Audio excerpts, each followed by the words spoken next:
Ja, ich bin Dolphy Müller, war in der Stadt Zug Stadtpräsident in der Zeit, als das Thema Blockchain dann richtig aktuell war, so um 2016 rum.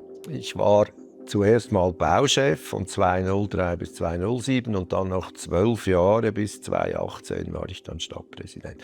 Also es war meine letzte Legislatur damals, als Blockchain aufkam.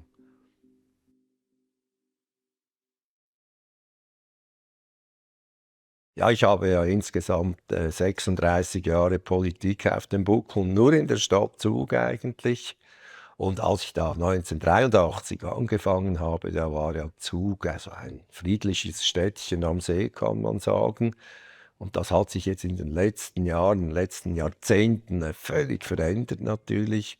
Zug wurde eine globalisierte Kleinstadt, kann man so sagen. Eigentlich offen gegenüber der Welt, offen gegenüber der Wirtschaft natürlich auch, aber im Herzen sind die Zuger immer noch recht bodenständig, also wie damals beim kleinen Städtchen am See. Und das heißt natürlich auch, ja, was der Bauer nicht kennt, das frisst er nicht. Und das war eigentlich so die Voraussetzung, mit der wir dann so in diese Geschichte reingegangen sind.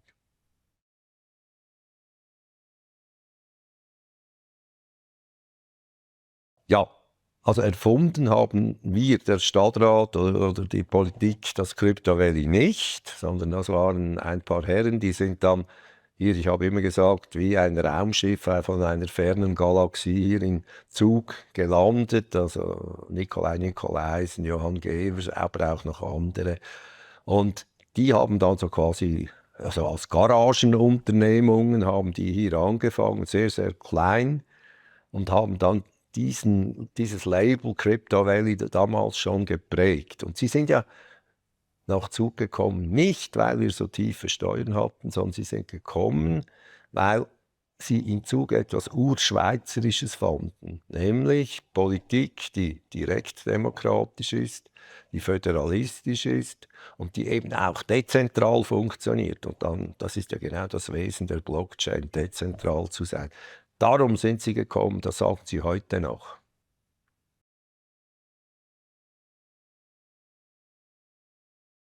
Ja, das gab dann so ganz scheue Kontakte zuerst natürlich. Ich würde mal sagen, die ersten 2, 3 Jahre hat man gewusst, dass sie da sind, aber viel mehr haben sie mit der Politik gar nicht getan. Und dann kam dann das Jahr 2016. Wir hatten in Zug gerade eine visionäre Abstimmung, Stadttunnel verloren. Und ja, wir hatten auch immer mehr das Gefühl, das sehr erfolgreiche Geschäftsmodell des Kantons Zug mit den tiefen Steuern, mit der Globalisierung, die dann gekommen ist, dieses Geschäftsmodell ist ein Auslaufmodell. Und wir haben dann gefunden, ja, wir müssen was anderes machen, wir müssen Zug zukunftsfähiger machen.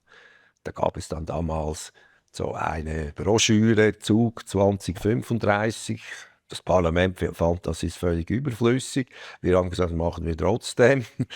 Und daraus sind dann auch so quasi wie die Aufträge entstanden, unter anderem auch an mich, in die IT-Branche Kontakte zu knüpfen. Es war ja auch das Thema Fintech damals. Dann war auch der Stadtschreiber Martin Würmli war sehr engagiert in dieser Frage. Er hat das sehr gern gemacht, es war wichtig. Und ja, dann haben wir mal im Stadtrat gefunden, okay, jetzt müssen wir doch mal wissen, was diese Blockchain-Typen da eigentlich machen, um was geht es da, oder?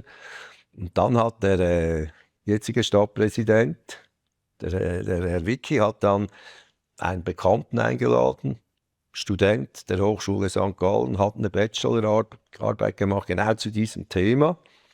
Und der hat uns dann so in einer halben Stunde also das Wesentliche vom Blockchain erklärt. Wir haben nicht alles verstanden, logisch nicht. Aber wir sind am Mittagessen gegangen, die 5 Stadträte, und haben dort gesagt, hey, wir akzeptieren Bitcoins zur Zahlung von Leistungen der Einwohnerkontrolle. Nur das. Und ja, das war dann wirklich ein großes Thema plötzlich. Äh, Es gab wunderbare Reaktionen auch, wir hätten das nie gedacht. Ich glaube, es lag daran, das Thema Blockchain war schon da.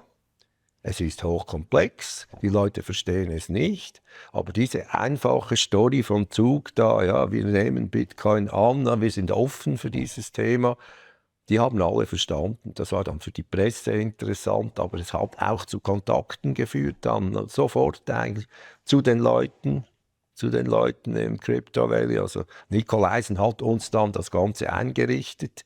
Wir mussten ja dann auch schauen, dass wir keine Währungskursverluste machen, oder? Sonst hätte uns der große Gemeinderat gesteinigt natürlich. Hat er gesagt, ja, also wir kriegen genau den Frankenbetrag, das sei abgesichert. Es waren ja dann nur 140 etwa Transaktionen. Von dem her muss man sagen, ja, das ist also nichts Besonderes. Aber eben die anderen Wirkungen, die waren sehr viel stärker. Genau. Und das hat dann Presseecho, habe ich schon gesagt, es hat dann auch zu Kontakten zur Hochschule Luzern, auch sogar zur ETH geführt und natürlich auch zur Privatwirtschaft, die in diesem Bereich tätig ist. Und damals haben wir dann gesagt, okay, jetzt müssen wir das Ding aufnehmen, müssen den Ball weitertragen, das ist wichtig jetzt.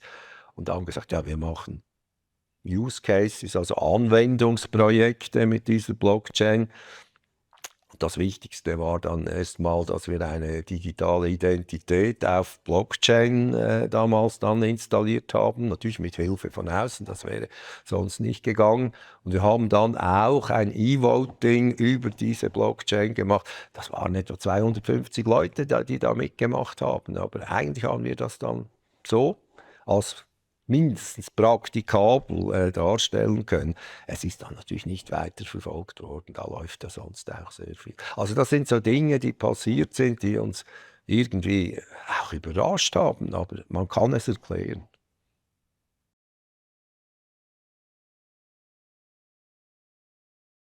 Ja, man muss ja sagen, die Leute waren unglaublich skeptisch. Eben, das ist was Neues, das ist wie KI heute oder die virtuelle Realität und so weiter. Ja, das ist einem ungeheuer. Und gut, ich habe auch gesagt, ja, weil ich ein bisschen Angst habe vor dem, will ich mich eben wirklich da reinknien in die Geschichte, oder dann verliere ich die Angst vielleicht auch ein bisschen. Das war so mein persönlicher Antrieb. Aber wir haben natürlich auch dann gesagt, okay, der Stadtrat, einstimmig, das machen wir. Wir ziehen das durch mit dem Bitcoin-Akzept. Wir müssen einfach den Leuten klar machen, was aber nicht so einfach ist. Uns geht es nicht um Bitcoin, sondern um Blockchain.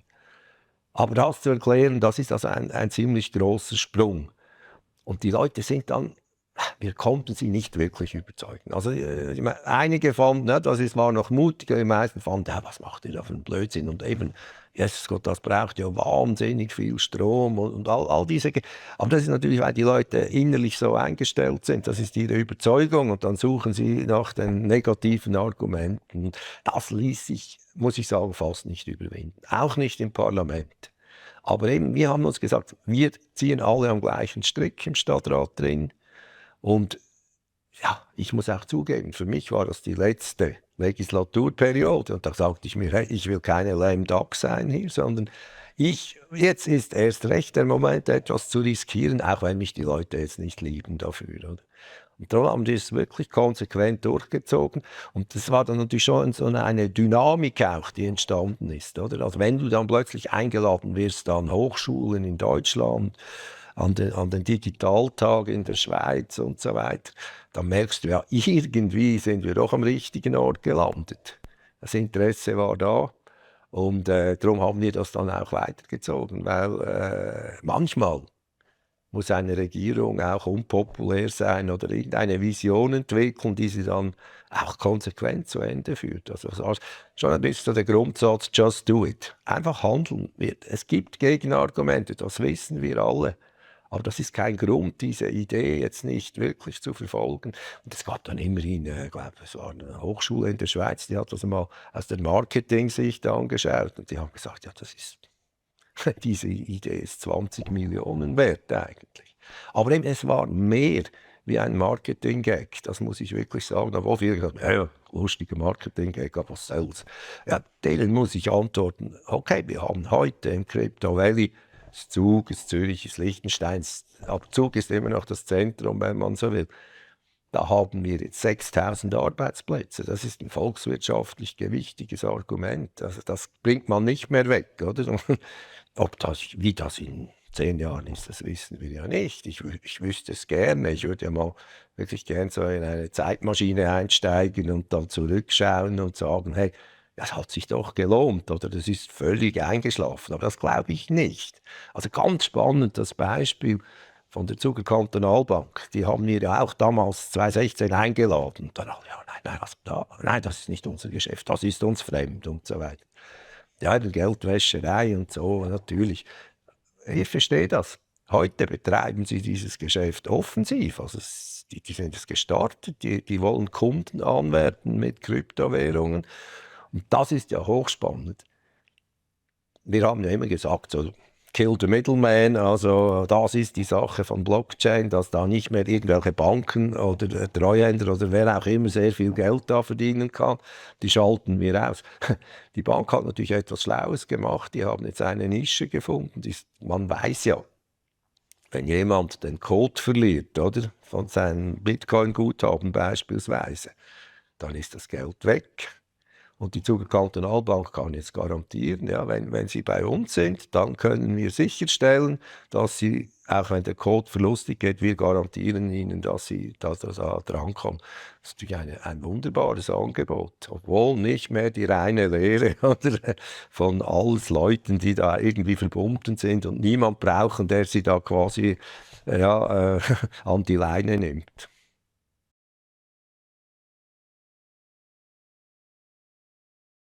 Also irgendwie hat man ja dann gemerkt, das könnte für Zug und die ganze Schweiz doch noch zukunftsweisend sein. Ne?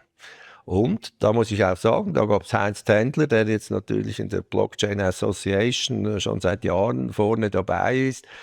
Die haben dann dieses Thema auch weitergezogen und ganz wichtig war natürlich der Kontakt zu Bundesräten. Die sind ja dann nach Zug ins Casino gekommen, da und diese Hype-Shows ein bisschen, muss man sagen, da kam dann der Schneider Ammann, ganz bodenständig, aber der war interessiert, der hat das auch irgendwie gemerkt. Und daraus ist dann ja ganz schnell eigentlich eine sehr gute Gesetzgebung, Blockchain-Gesetzgebung entstanden. Und zwar, die wurde übrigens einstimmig in Bern abgehört. Die Leute haben es wahrscheinlich nicht verstanden. Also, ja gut, Zukunft ist gut, oder? Und ja, da hat die Schweiz auch ein bisschen von Liechtenstein, die waren ja noch schneller, das geht dort natürlich, von Liechtenstein inspiriert, eigentlich auch eine rechtliche Situation geschaffen, wo wir auch gewisse Rechtssicherheit haben konnten, also nicht Wildwuchs in dem Sinn. Das ist natürlich auch nicht die reine libertäre Lehre, oder? Also es braucht ja irgendwelche Normen und wir wissen es ja, also sind ja auch ein paar unschöne Geschichten passiert, also mit Leuten, von denen man mehr erwartet hat, als sie eigentlich dann schlussendlich gemacht haben, indem sie das Geld abgezügelt haben. Das, das gab es und das kann man auch nicht bestreiten, aber dann wenigstens ein guter Rechtsrahmen. Kanton Zug hat dann, ja, glaube ich, schon 2021 Bitcoin nicht nur für Gebühren, sondern auch für Steuern akzeptiert. Wir haben damals noch gesagt, ja, Steuern, das ist uns doch ein bisschen zu viel. Also, das war dann 5 Jahre nachher Realität. Also es ist vieles Realität geworden, wo man am Anfang noch dachte, ja, nicht übertreiben. Ja.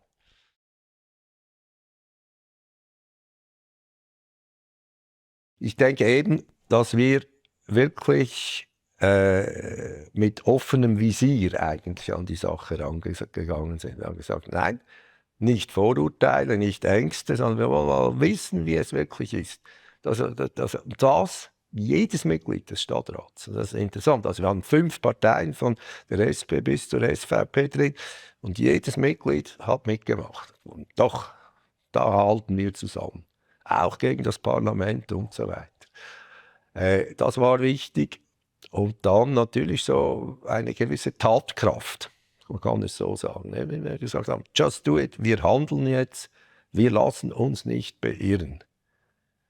Ich muss auch sagen, es war natürlich wahrscheinlich die beste Geschichte in meinen 16 Jahren Stadtrat, die ich erlebt habe. Die durfte ich noch erleben. Und ja, irgendwo kann man auch sagen, ja, vielleicht sind wir auch bisschen am Puls der Zeit, oder? Damals mindestens gewesen. Also es war ja eine Art wie ein Fenster in die Zukunft, äh, wo Zug eben mitmachen konnte.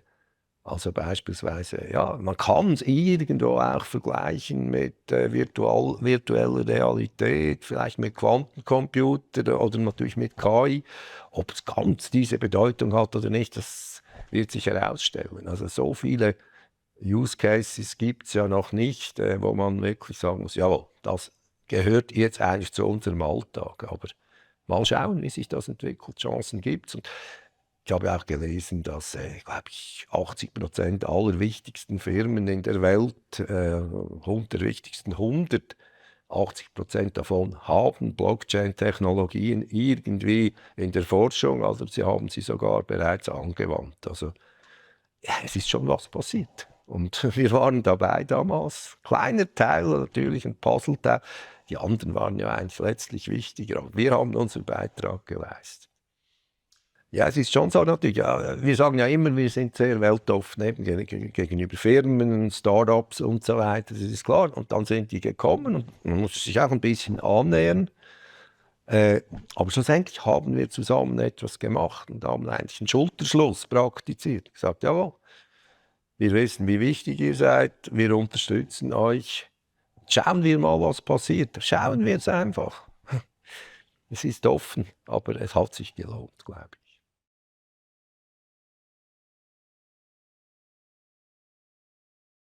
Ja gut, es zeigt Zug natürlich schon von seiner Pionierseite irgendwo. Also da sind wir relativ stark. Wir haben schon irgendwie am Ende des Mittelalters, als die Reformation kam, hat man gesehen, Achtung, die Zürcher, die machen Silberschmuck für Klöster und so weiter. Und da war natürlich ganz klar, ja, Einsiedeln kauft nicht mehr in Zürich. Und das haben die Zuger gemerkt, sofort auf Silberschmuck gesetzt und haben dann Einsiedeln und die ganze katholische Welt beliefert. Das war auch so eine Pionierleistung. Und das ist natürlich auch das Steuergesetz der 30er Jahre. Das war auch eine Pionierleistung, eindeutig, weil man ja gar nicht gewusst hat damals, dass da was Großes passieren kann. Ist aber passiert. Und das jetzt war wahrscheinlich wieder so eine Pionierleistung und darum kann man das auch gegen außen, müssen sie ja doch sagen, okay, manchmal machen die doch noch ganz gewagte, aber auch mutige Dinge, oder? Das ist auch zum Image natürlich. Und natürlich, man kann auch sagen, das ist jetzt wirklich was, was nicht auf der Tiefsteuerstrategie basiert, oder? Weil die ist ja irgendwie auch fertig, das muss man sagen. Also, ja, Bankgeheimnis ist weg, automatischer Informationsaustausch, Sonderstatusgesellschaften weg. Also diese Welt, die war mal hochinteressant für Zug, hat der Zug aber auch eine negative Seite dann natürlich vermittelt. Diese Welt ist vorbei, also müssen wir was anderes machen. Das war ja der Gedanke auch beim Stadtrat damals. Also, wenn es schon die Chance gibt, dann bitte, jetzt liegt es an uns. Ja,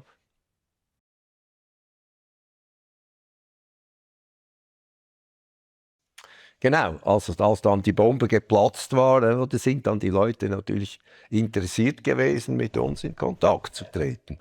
Und es kamen auch Leute zu uns, die waren hochspannend, also die haben uns dann besucht in Zug, also unter anderem der Bürgermeister von Seoul oder die Forschungsministerin von Japan war da und eben auch Kontakte mit Leuten, eben in Universitäten bis nach Berlin. Das war die eine Seite. Aber Bitcoin hat natürlich auch Leute angezogen, die ein bisschen dubioser waren. Also es kamen dann auch Menschen zu uns, die wollten dann Geschäfte anreißen mit uns und ja, gab sogar Einladungen, die ich niemals annehmen hätte können. Das wäre nur noch peinlich gewesen. Und da hat man ja aber eigentlich eine recht gute Nase. Man merkt, ja, das ist jetzt wirklich nicht der Idealist, oder? Von denen gibt es viel in dieser Branche. Ich sage mal fast, die wollten die Welt verbessern. Die sind okay.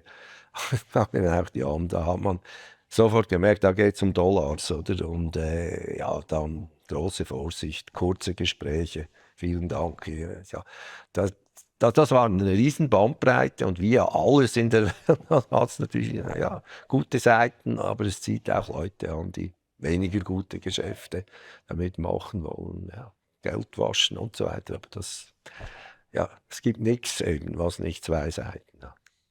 Ja, da sind wir vorsichtig gewesen. Es gab ja dann auch diese Davoser Einladungen, oder? Das war ja dann, glaube ich, also zum Teil auch Sex, Drugs und Rock'n'Roll oder so ging in diese Richtung. Und da haben wir zuerst gesagt, ja, wäre mal spannend, aber nein, da können wir nicht hingehen. Oder?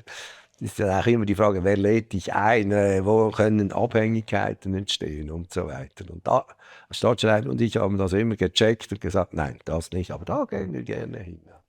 Ja, ich glaube, einen Imageschaden oder noch Schlimmeres haben wir uns da nicht eingehandelt, im Gegenteil. Also wer ein bisschen wohlwollend ist, muss eigentlich sagen, doch, das war eine gute Sache.